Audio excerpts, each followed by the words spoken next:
Hello and welcome to Higher Ed Live, the live weekly web show about the world of higher education. I come to you live, as always, from the Millyard, Southern New Hampshire University here in Manchester, New Hampshire. Tonight's guest, right over my shoulder, the one and only Michael Staton. He is the founder, chief evangelist at Inigral, longtime friend, and realistically, I think you could also argue the founder of Higher Ed Live, co-founder of what you're working on. Your subordinate co-founder. I think a co is still well-deserved. Interestingly enough, you'd be surprised, it's the first time we've sat down to do a show together, and it's in person in New Hampshire, of all places. You're probably surprised. I'm surprised. So that's why it's on Tuesday night at 6:17 p.m., which was our planned time. So Michael here has agreed to answer absolutely any question in the history of mankind that you could possibly bring up today. And I know you're really, really excited about that. But first, as always, let's thank our sponsors that help make Higher Ed Live possible. Higher Ed Live is sponsored by the great folks, one of which sitting next to me, from Integral, the creators of the Schools app on Facebook. They're a private Facebook community to boost enrollment and retention. Have you checked out their 2012 social admissions report? Well, if you haven't, what are you doing? Well, I mean, keep watching the show, but immediately after, rush over and check it out. It got a huge response at High Ed Web. You really want to check out the report full of data that helps you do what you do better, and you can't go wrong with that. We're also sponsored by the folks at Omni Update, the leading web content management system CMS provider of higher education. The company's web CMS OU campus is secure, it's scalable with great tools, features, deployment flexibility, and even on top of all of those great features, an awesome user community to boot. Check out how Elizabethtown College has capitalized on web content reuse for storytelling, utilizing Omni Update. When it comes to reusing content, it's just an efficient way to tell your story and tell your story better. So definitely check that out. Link, as always, in the back channel. We're also sponsored by Scavenger, a Google-funded mobile game about going places, doing challenges, and earning points. Check out how one person recently used Scavenger as a way to show off the future of engagement and gamification. There's a link in the back channel. Click that link. Help us get supported by the fine folks that do their best to help us bring you the content you love to hear. And finally, Converge Consulting, a measurable multi-channel marketing firm where they help their clients strategize, execute, and analyze their marketing efforts. They have a series of upcoming Google Analytics workshops. So if you're looking to get data moving forward in your organization to figure out how you can do what you do better, as always, check out those workshops. They are in person. They are worth checking out. Absolutely make that happen. And those are the sponsors that help make Higher Ed Live possible. And we are here in Manchester talking about, well, what you asked tonight, a few things. We're going to talk about EdTech a lot because this guy knows a whole lot about it. We're going to talk a little bit about Higher Ed Live. We're going to talk about recruitment, rethinking recruitment, and all those things. So if you have any questions, as always, hashtag Higher Ed Live. Michael claims he can answer anything. Any riddle that you could possibly come up with is fair game. But in the meantime, let's start off with, well, first of all, what brings you to New Hampshire? I mean, what's been going on? We put together a New England tour after getting invited by the Southern New Hampshire University Innovation Lab to come out and talk to them about social networking. They're working on the future of higher education here at Southern New Hampshire University, and they've decided that the future should be social. Actually, the present is very social, but maybe the future of higher education should be more social in terms of having social software. And they just thought that I should contribute to that conversation. So I did the song and dance routine, the jazz hands, and unloaded some of my, brain schema frameworks for thinking about things, and some of the stuff that I've learned over the past couple of years. Awesome. Well, so first off, I'm going to ask you one of the more open-ended questions that I tend to ask people like yourself, who are a little more in the hub, which is, what do you think is going on with EdTech right now from San Francisco? I've talked about it a lot on my show, and I'm in New Hampshire, which you've seen is a little bit rural and detached. Yeah. What is it like right now in San Francisco? I mean, how much of the industry is actually talking about this, and where are things at? What's kind of grabbing headlines? Yeah, so it's huge. It is becoming everywhere. It is starting to touch everything, and the onslaught is relentless and still early in the transformations that it's about to make, right? So I think EdTech is going to be hugely transformative in a way that it has not been previously. I think we've been talking about how education technology is going to be a transformative thing for students and schools for many years, but traditionally higher education and K-12 has taken whatever EdTech had to throw at it and then squeezed it into their existing kind of business models, and locked other innovators out. So Mark Andreessen had a kind of investment thesis that he came out with maybe 2 years ago, which is software is eating everything. And I have a friend who started a payments company called Stripe, which has made some noise. And originally he said he was going to be starting a retail bank. And I was like, why would you try to start a bank? And he goes, well, I feel like banks are really software companies that just don't realize it yet. So if I realize it before then, that'll give me a competitive advantage. And I reflected on that statement, and I really think you could say that about just about everything, including schools, including higher education institutions, right? Everything is going to have to compete with software and use software to compete. They just don't necessarily realize how important it is yet. So the investor community in Silicon Valley has been very activated by the recent traction that ed tech companies have been getting. Mm-hmm. They've been spreading faster. They've been solving pain points better. They've been proving effectiveness earlier across the board in K-12 and higher ed. And so the amount of money going into venture capital within the education segment quadrupled within a year. It went from 100 million to 400 million. And luckily we were 4 million of that, but 1/100th. And so I guess I'm going to ask you a whole lot of open-ended questions tonight, probably just because I have the chance to. So if there's a lot of spike in investment now, are we going to see the same timetable where investors are expecting to make an exit or make money in 7 to 8 years? I mean, is that something that we should look to, seeing ed tech companies change and morph? I mean, or is the payout approached a little bit differently, do you think, from VCs than perhaps from other industries? I think you're assuming that people are more thoughtful than they often are. I think that early stage investments are often, they're really looked at as lottery tickets, right? Which is that, every once in a while a company emerges that just ends up changing the world and making a whole lot of money with it. And the best time to invest in that company is to be the first investor in, right? And education is a $1.4 trillion a year market in the U.S. Higher education is a $400 billion a year market in the U.S. And so the market size is there, and that's really all investors are thinking about. Let's buy a lottery ticket and in an early stage company. They're a bit more thoughtful than that. They start to think about exits in year 7 and 8. I'm glad you know the timing there. The life of not to get crazy, but the life of a fund is generally from 7 to 12 years, at which point venture capital starts expecting some sort of exit. And they can't force an exit if an exit's not there, but they start to bring it up a little. They're like, hey, when are you going to get around to that whole pay me back thing? So the better news is, though, most of these companies are going to fail or merge or going to get competed with and their feature set swallowed by another company that's getting more traction. So it's definitely part of the circle of life, Another message to know about startups is that it has gotten cheaper and easier and faster to get out there and get started and to move quickly. And what that means is the way that we think about software needs to change a little bit. You can now approach what I call software as a mission rather than software as a service. So you partner with a company to go in the same direction they're going in, to solve the same problems, to execute on the same belief system. And you don't necessarily buy a static product that serves a certain purpose or has a certain feature set or has some proof points or longitudinal research showing like effectiveness or something. It's like, well, longitudinal research takes three years to put together, and I can change my app in 3 months. So anyway. So let me ask you another question. With EdTech in San Francisco, this is a complaint that comes out a lot, is that this is the technology sector and entrepreneurs trying to come in and fix education. What's the reality for you? I know one of the things that, you're pretty connected with a whole lot of EdTech startups beyond just Inigral, obviously.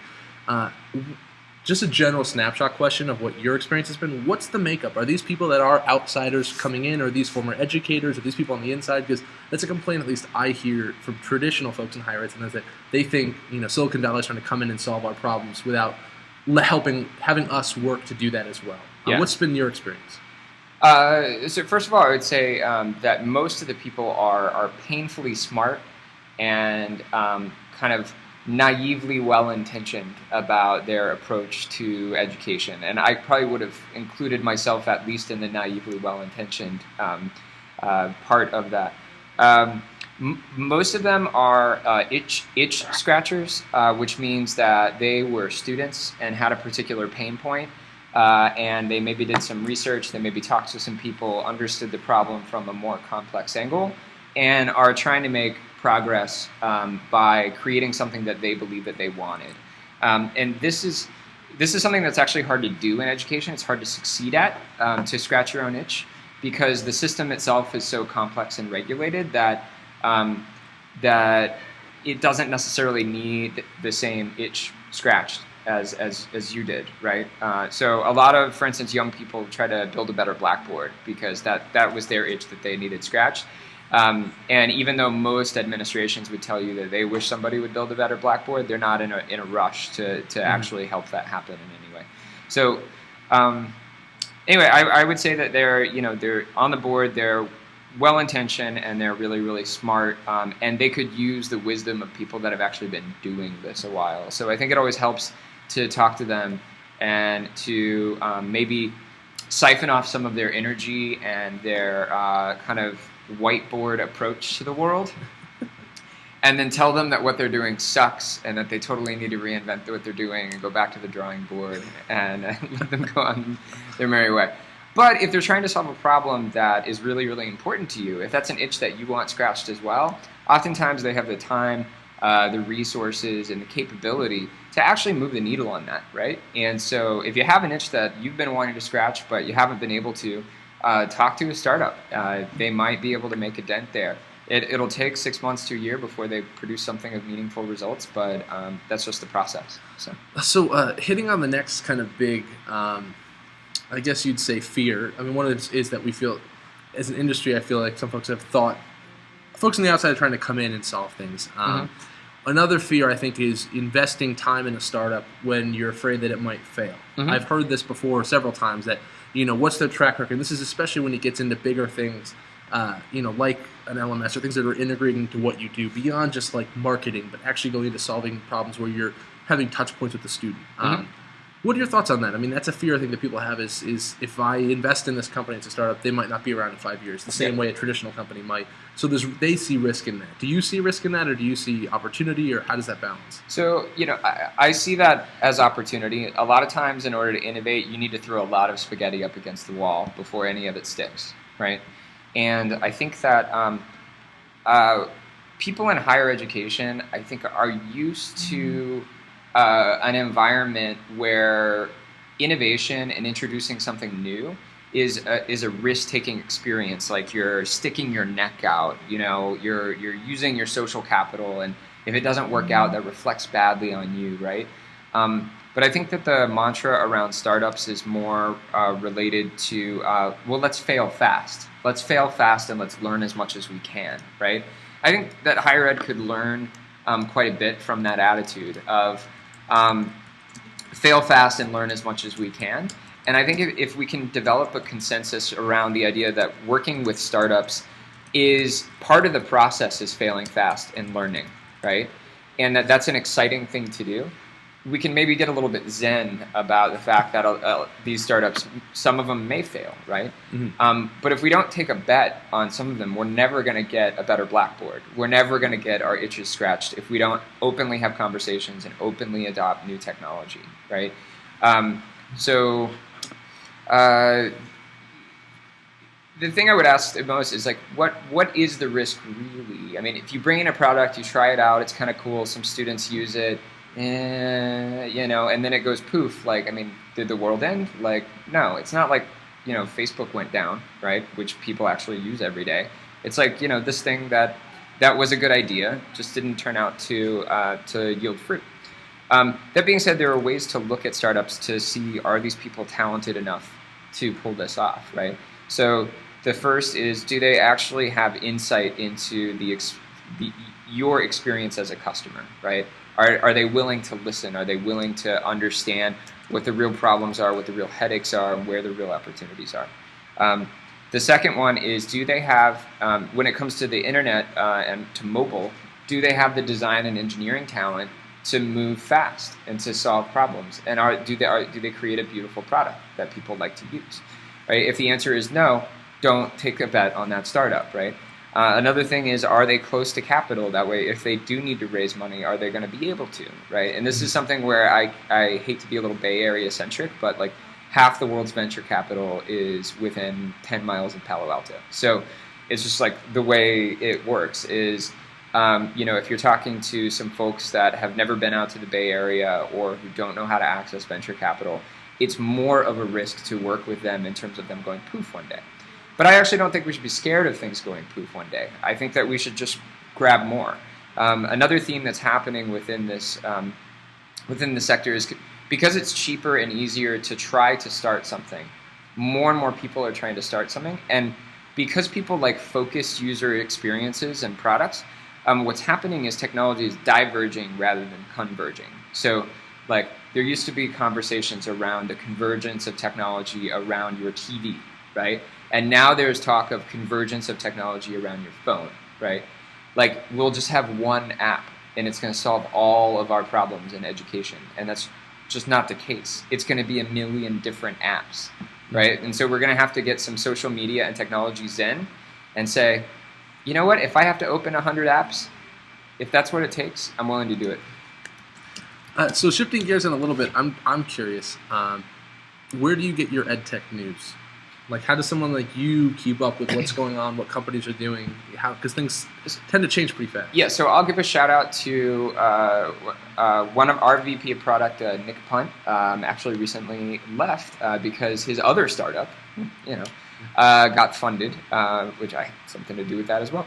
But the startup is called EdSurge, and it is essentially just like Higher Ed Live. I think it's an innovative source of media and information that has a bent towards covering the new, right? The new startups, the new approaches. So I would say EdSurge is a great place. University Ventures has a really great newsletter by a guy named Ryan Craig. He's a big venture he's a decent sized venture capitalist that has invested in Tutor and University Now. So he's awesome.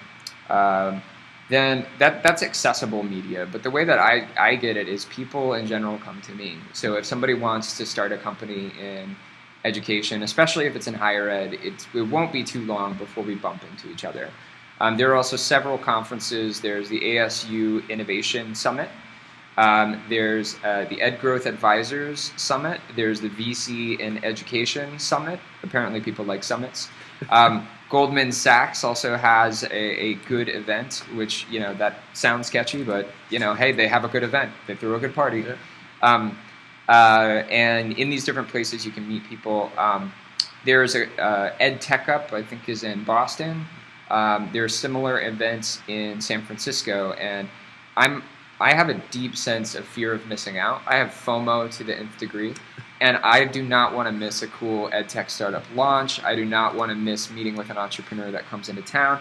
I don't even want to miss people that want to come to San Francisco and see if maybe they want a job out in San Francisco for one of these hot startups. So I typically get 2 or 3 resumes a week from people that are coming out to San Francisco, and I try to make time for people.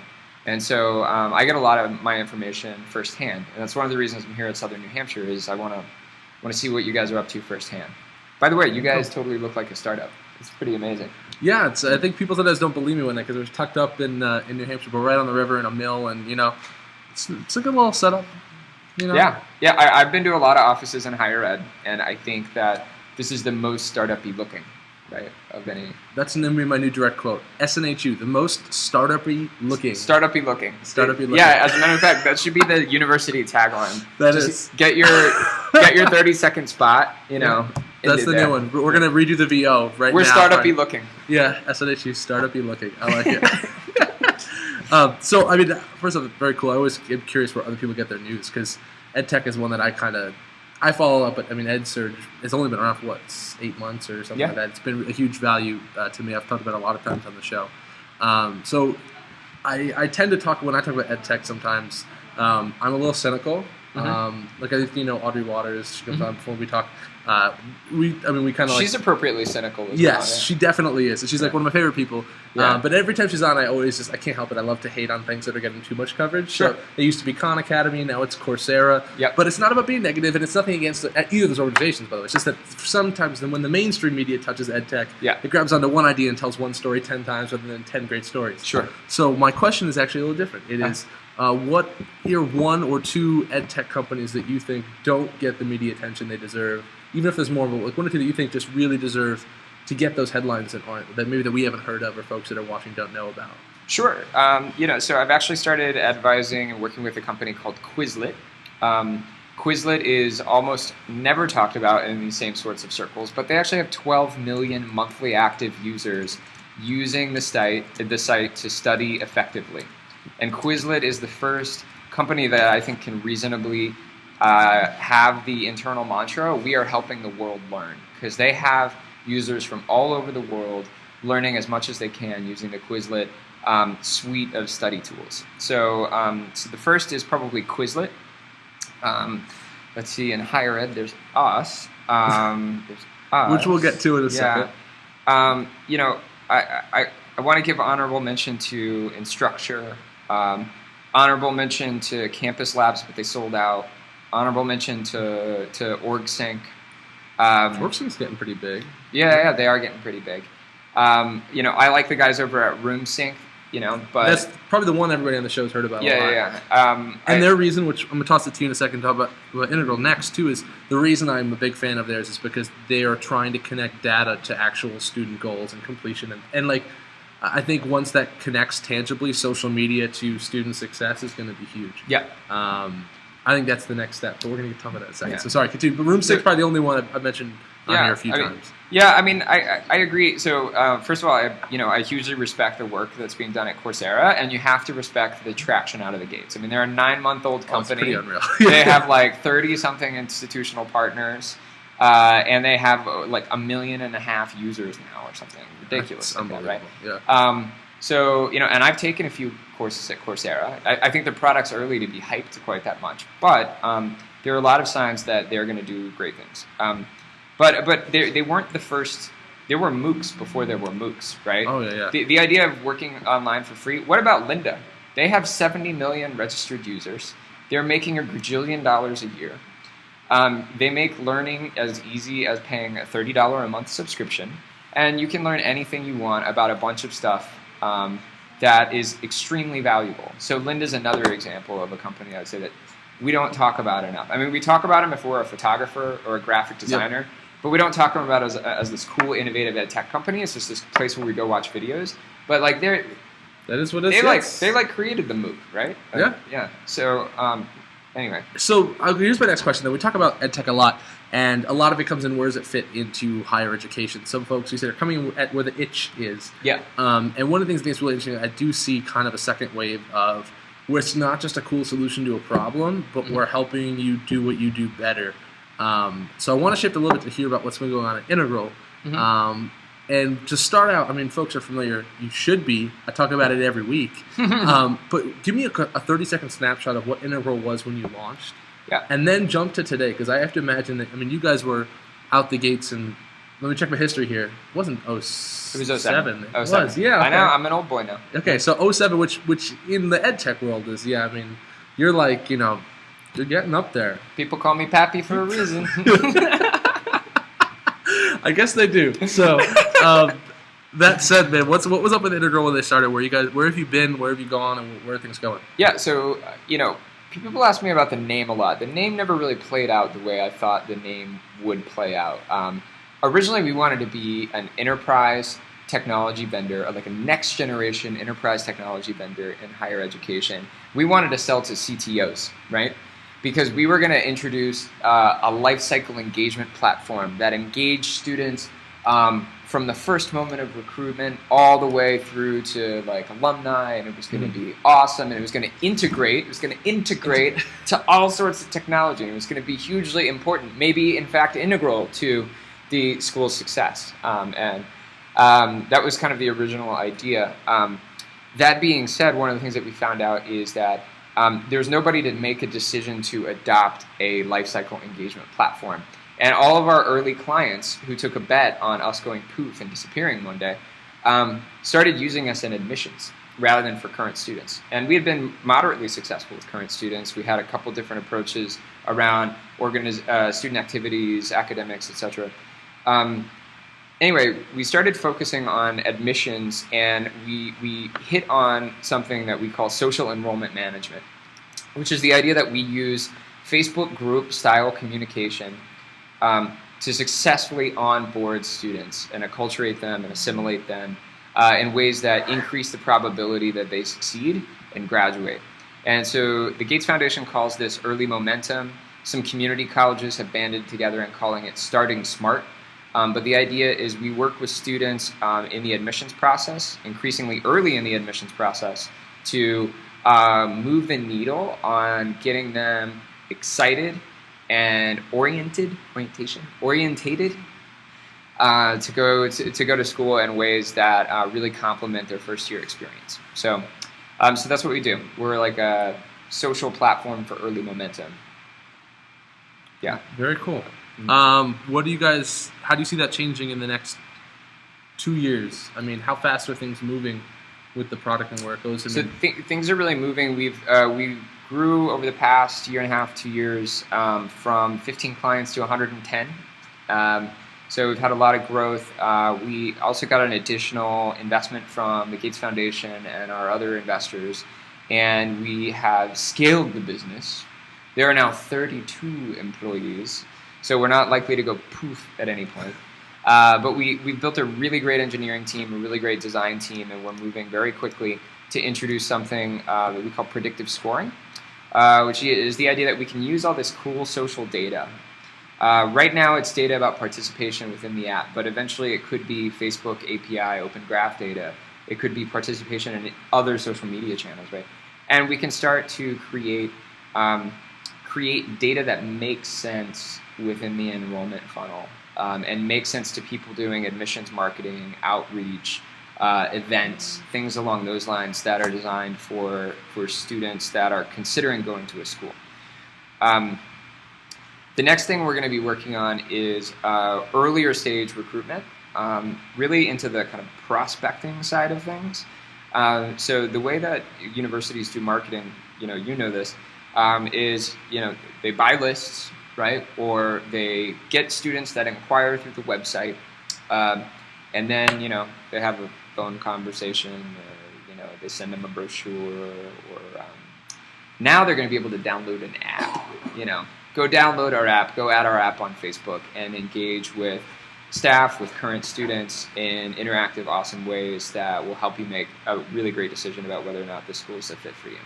And what are your thoughts? I mean, is there a fear in opening the app up that early in the decision-making process that there would be like low engagement or anything, or is that a good thing because you can then identify who are your super students who are like there's got to be a certain amount of students that are going to fly through no matter what. You're the number one choice they're going. There's got to be the students where you're the 12th choice and they're never going to log in no matter what you do. Yeah.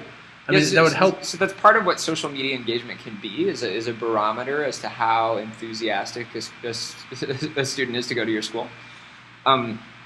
So the answer is yes, there is some risk about engagement there, and we've actually been hesitant to launch earlier than when a student is admitted. Because we found out that when a student is admitted, they suddenly go, yeah, right? And they like jump up and they like want to go add an app and tell everybody and tell all their friends and like have discussions with their future classmates and meet cute girls and boys and really get geared up. Prior to that, there's not that feeling. It's really an informational session. They're trying to figure out like, hey, are we right for each other? Do you have my intended major? What is your campus experience like? Can I talk to a current student? And which are all the things we see on our main Facebook page every day. Those exact questions repeated over and over. Yeah, exactly. And there are things that you can do with free social media, but we hope to be able to take the fact that we partner with institutions and we're building software for higher education to make that experience much better for students earlier in the funnel. And no, we're probably never going to hit the engagement rates of somebody that's checking out cute girls or boys and just clicking at all the pictures, but we can provide meaningful interaction, certainly in a more more resource efficient way than is currently being done, right? So to shift gears a little bit, but I think this plays into your side of things with Integral. I've always been curious how EdTech, and again, you can either answer as Integral or answer bigger picture, views success as far as market share. I mean, there's something like 4,000 colleges in the U.S., and I'm always curious, like, is there a target number that, like, at some point you 60% of the market. Okay, so is it 6% of really like the 4,000? Because 4,000, again, my understanding of that number is that includes like every variation campus of a University of Phoenix and things like that, and that's not actually independent brands. Yeah. What is your thoughts on the size of the market in the U.S.? Are you only U.S. and do you think EdTech is U.S. focused, or is there a global view? So we are. This question is getting really big, really fast. So we are only U.S. And the reason has more to do with the complexities of internationalization as it relates to, data in education, right? It's not that we can't hire somebody that speaks Spanish and translate it into Spanish. It's that every country has a set of laws and guidelines as to how you're supposed to kind of interact with students and manage student data and that sort of thing.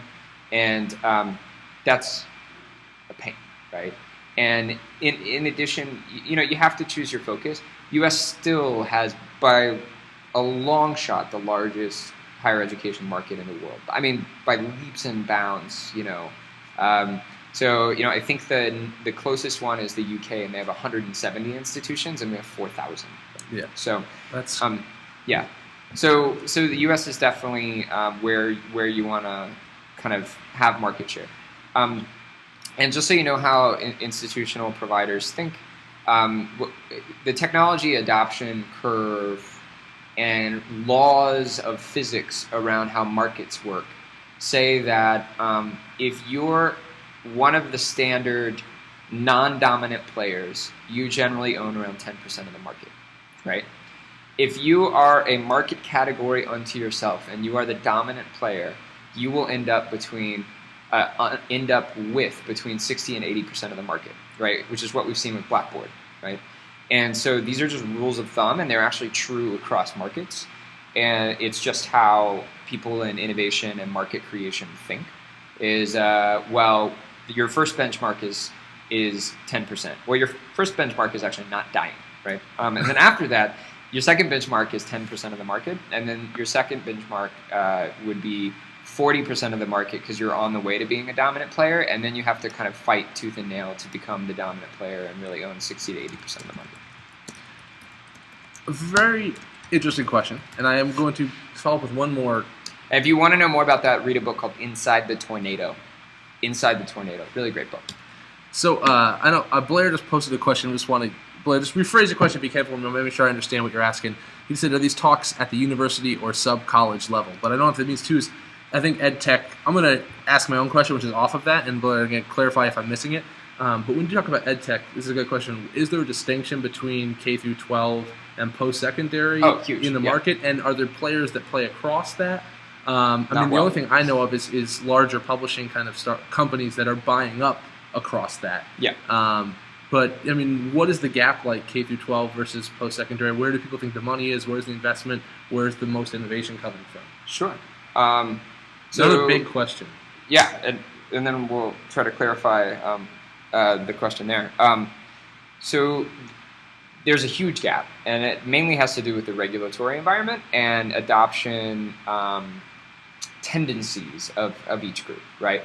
So higher education institutions, you wouldn't believe this, move faster than K-12 schools and districts, right? This is surprising. Yeah. Yeah. I think maybe less slow is the better descriptor. Yeah. And students tend to be more avid users of technology and have free reign with their technology. So if they want to download a bunch of apps and like sit all day watching videos on the internet, they can. Whereas students in K-12 tend to be guided by their parents, and they tend to have less access to technology. So they are looked at as different markets. Ones that play across both tend to be consumer-oriented, meaning they only need users. They don't really need anything else. They don't need instructors, blah, blah, blah. So, and good examples of these are a site that I've been enthusiastic about called Learning Jar. So I've been working with them for a little while, and they allow you to create jars of content that matters to a subject area. So you're like, Seth, you're really good at video production.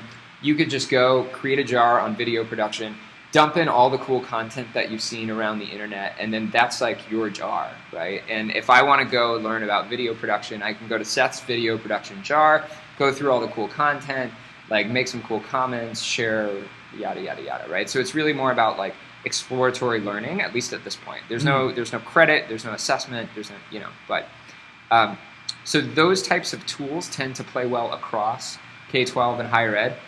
Khan Academy is starting to like to play nice on for certain elements within higher ed, so like remedial gen ed type courses.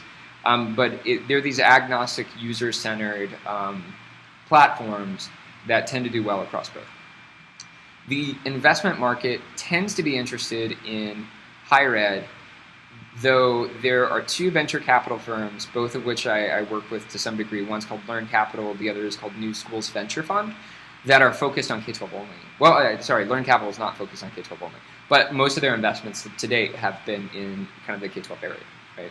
So I hope that answered the question. It answered my question.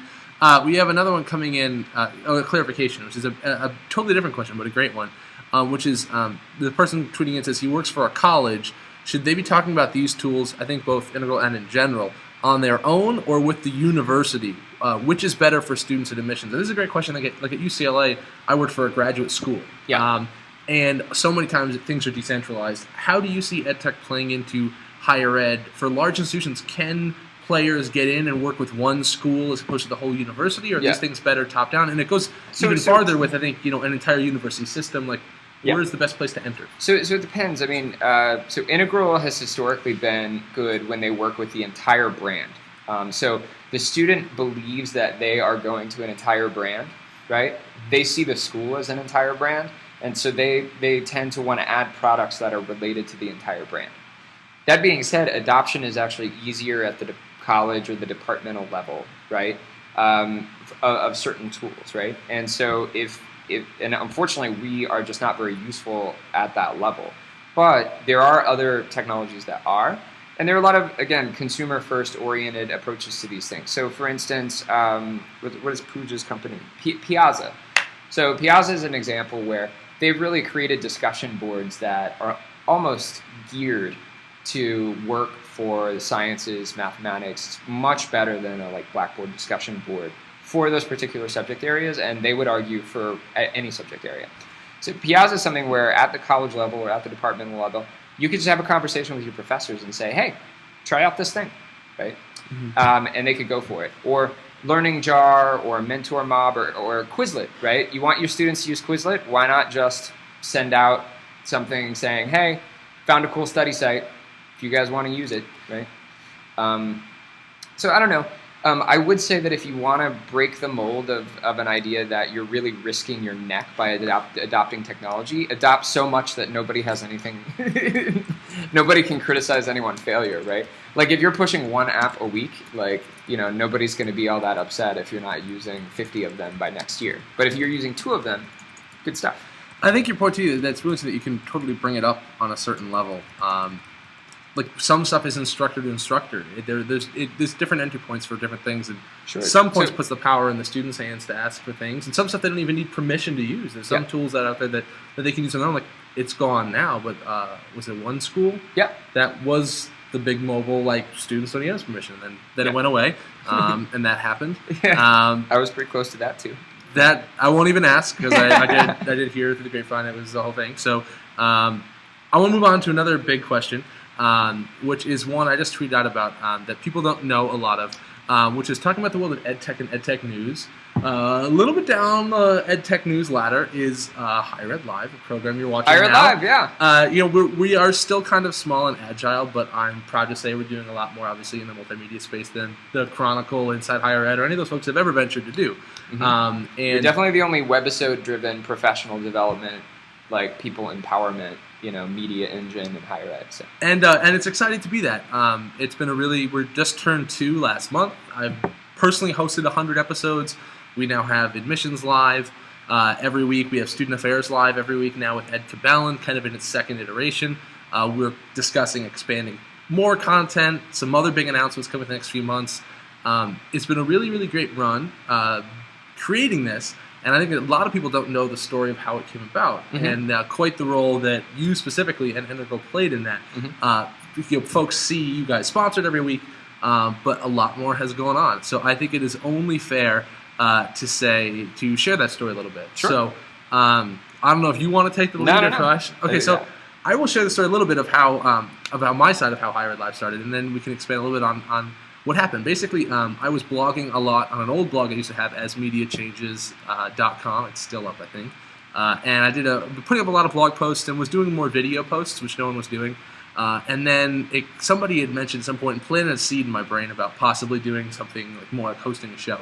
And so I was really intrigued by the idea of doing live weekly shows or hosting shows, mostly because one, it makes you look really smart when you're surrounded by smart people, and two, it was a cool excuse to get to talk to people. But I wasn't seriously really sure if I was going to do it until one day I sent a tweet out and basically sent a tweet and said, if I switched my blog and launched a web show, would you watch? And got a really huge response, and this was back in, I guess it was 2010. It would have been in spring of 2010. I think, if my mind, I think that's right. And basically, within the 2 tweets, I'm on a phone, and I'm on the phone with Michael and then Tony Zanders, who's now at Ex Libris out of Boston. And so you guys basically said, so we heard you might start a web show. And I said, well, I guess I might. I just tweeted it out. And then I think your direct answer was what do you need from us to help you do it?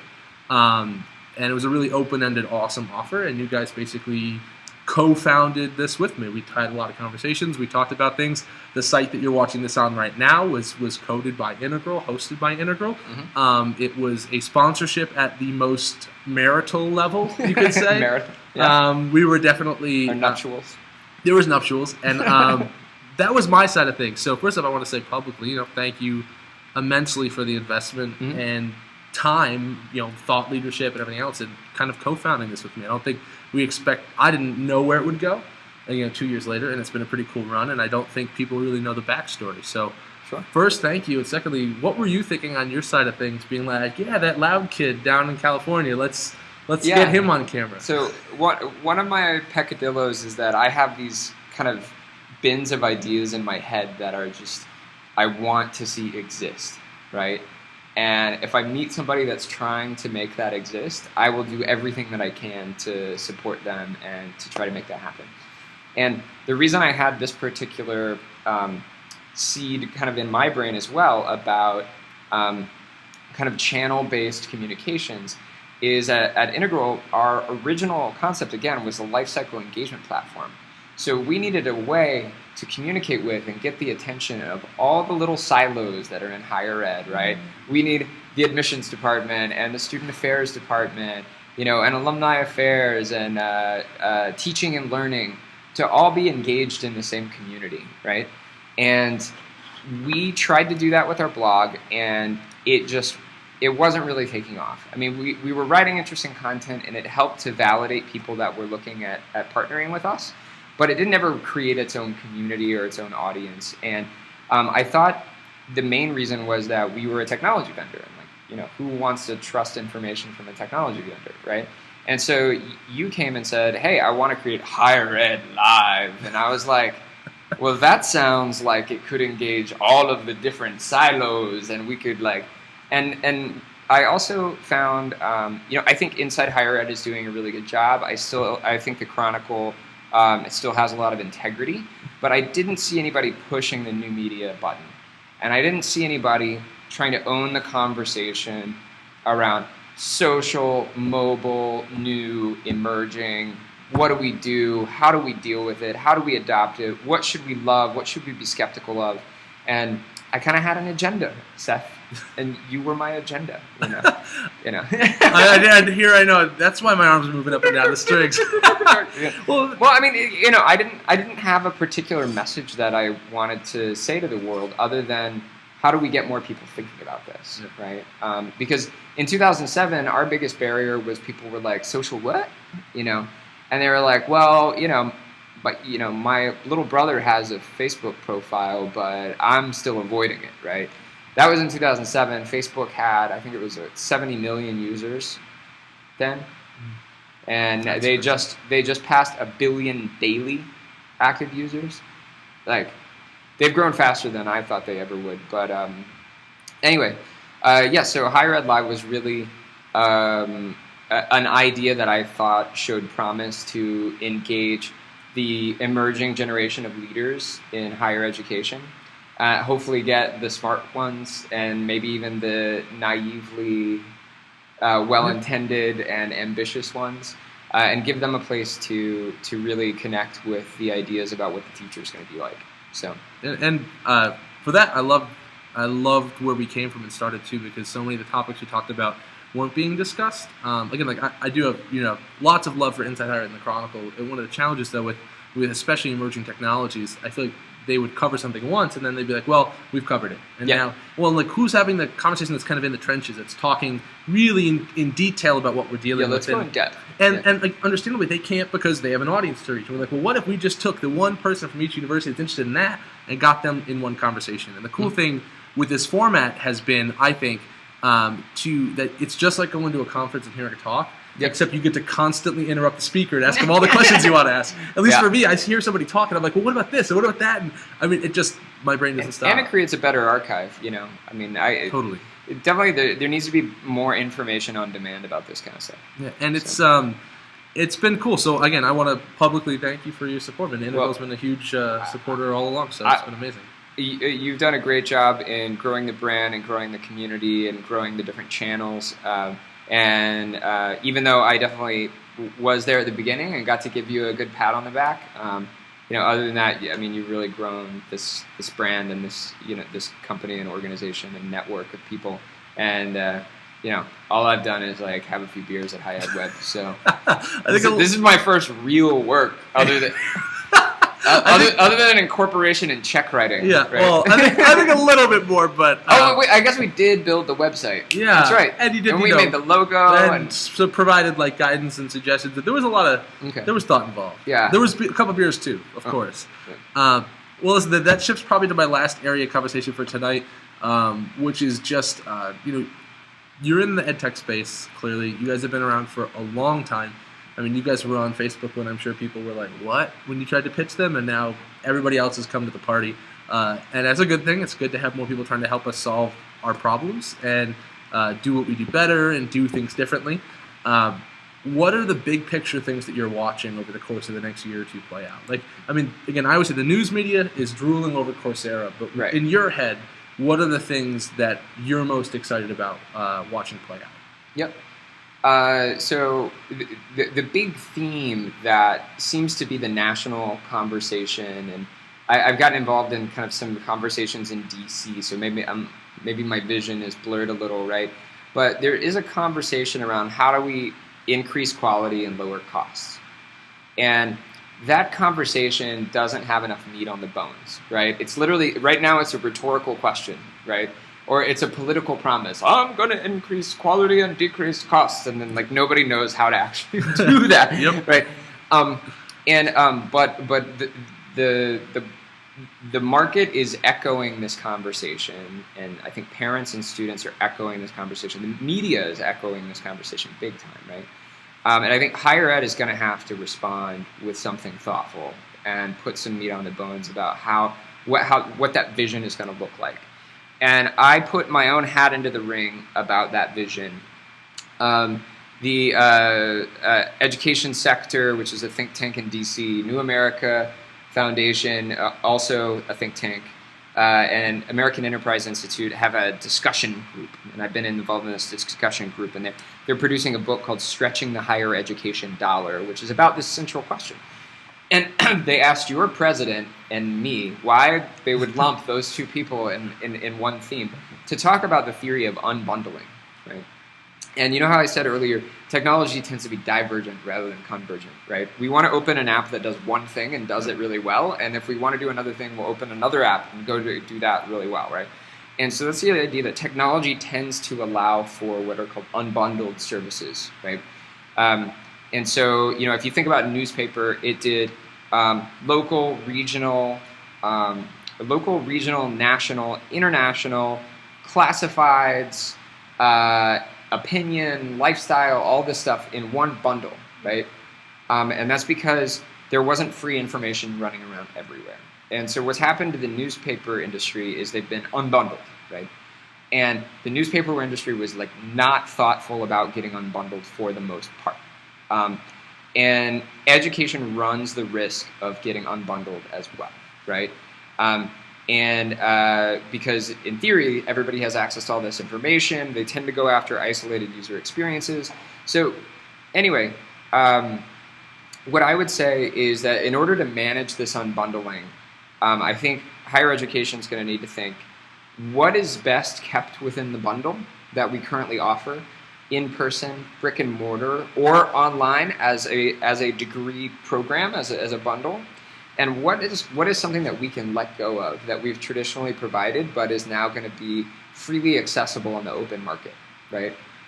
And I created a diagram that shows the services of higher education in 12 parts and in 4 themes, right? It's a little diagram. I got all active with Adobe Illustrator. And they're color-coded by and ranked in the ease with which technology can disrupt it, right? And so, for instance, content learning, right, I think is going to be the first to go. Like, this sounds really weird, but right now we have all these professors out there teaching all of these classes in person. That will still happen. But right now what they're doing is standing in the front, and they are the content delivery mechanism, right? Mm-hmm. And what's going to happen is we're going to need to let go of that because content can be much better delivered through technology, right? And professors will have to reinvent their role as a facilitator, as a mentor, as an employment advocate, as something. Mm-hmm. Anybody that's still holding on to the content delivery role, unless they're a superstar person putting something on Coursera, or I can't believe I just used the word Coursera, on any YouTube, yep. Whatever, iTunes U. So unless they're doing that, they're going to have to start to let that service go, right? So that's just one example, but that's the most tangible example. But if you look at the article, it's called "Disaggregating the Components of a College Degree." It lays out the value propositions of education in the order in which institutions provide them, spend resources on them, students need them and value them, and the order in which they can be disrupted by technology. And I think that those are things we need to be aware of. We need to be aware of the bundle's position relative to the unbundling forces of the market, right? And don't get me wrong, I'm not advocating for unbundling, right? I just know that it's going to happen. We actually make money. I'll advocate for it. Yeah. We actually make money from the bundle, right? Like, we make money working with institutions that provide services to students who are going to school. Life's not going to look like that for everybody, but it's not like the whole world's going to stop going to school. But school is going to have to reinvent itself and reinvent what it means and ask some tough questions. And when I was presenting with Paul LeBlanc at Dr. Paul LeBlanc, something, I know. Mm-hmm. At this conference, in my presentation, I spent a little bit too much time trying to make a joke about Michael J. Fox in Back to the Future, and he was getting his feet shot at, and he started moonwalking, right? And my analogy was that I think that higher education does a lot of moonwalking in terms of going from value proposition to value proposition and not deciding what it's good at, right? So are we good at providing educational content? Are we good at providing the best residential facilities and learning communities to students? Are we good at assessing students' knowledge and competency? Are we good at mentoring students through complex problem-solving skills, right?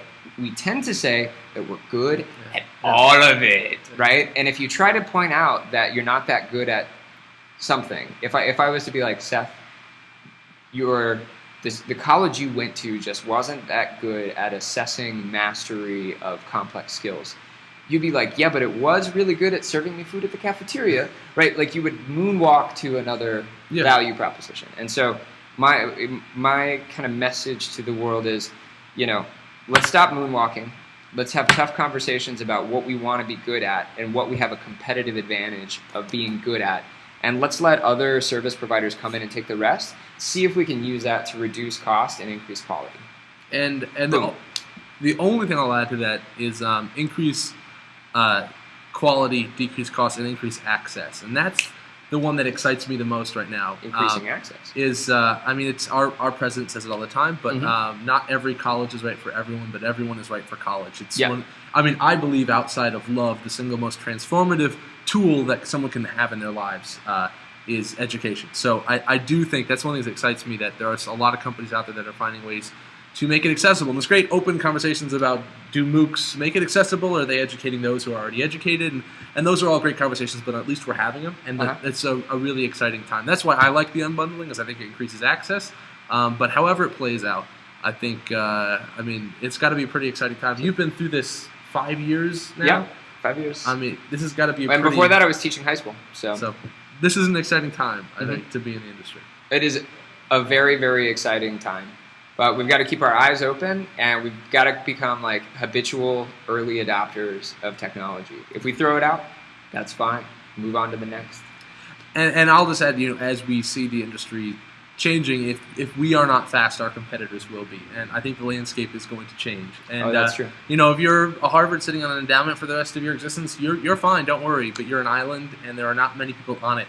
And it's going to be a quick Hunger Games kind of situation in maybe about 10 years. It'll move slow. It'll take time. But, we just had a meeting today with our CEO. We had a great conversation about it could not be a more exciting time to be a part of higher education in general. So I guess we'll just have to wait and see how it plays out. Keep your eyes open. And with that, guys, we're going to wrap up the show just so I can take this guy down the street, show him a couple local drinking watering holes here in Manchester, New Hampshire. Once again, thank you for tuning in. As always, I am your host, Seth Odell, coming to you live from the Mill Yard here at Southern New Hampshire University. It's a little dark, but there are some of us still here plugging along. And my thanks to my in-person guest, Michael Staton, the founder and chief evangelist of Inigral Schools app on Facebook. Check it out if you haven't already. And follow this guy on Twitter. It's twitter.com/mpstaton. And with that, I hope you guys have a great night. Any last words? No last words.